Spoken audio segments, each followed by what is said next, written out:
I've been attached with the feeling of them waking up with you by my side.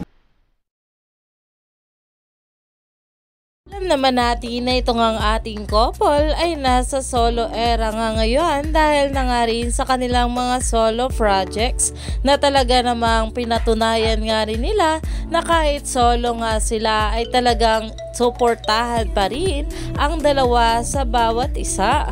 Kaya naman naig pa rin talaga sa mga bula ang suportahan itong ating couple, mapa-individual man ito o as a love team. Pero ito na nga guys sa pag-uusapan natin dahil marami nga nagsasabi na solo nga raw nararampas sa red carpet itong ating couple. Pero nabigo nga ang mga bashers dahil talaga namang as a love team pa rin itong ating couple na dumating sa Star Magical Christmas 2025.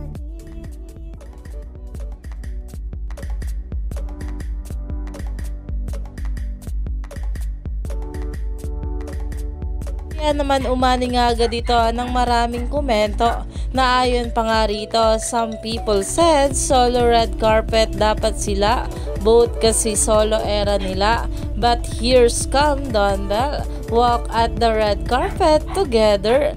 They don't give up, I fear. Iyan na nga ngayon ang pinag-uusapan dahil alam naman natin na ito nga ang ating couple ay rarampa talaga as a couple dahil kahit nga solo era nga sila ay suportado pa rin nila ang isa't isa at ganyan nga ang pagmamahala ng ating couple.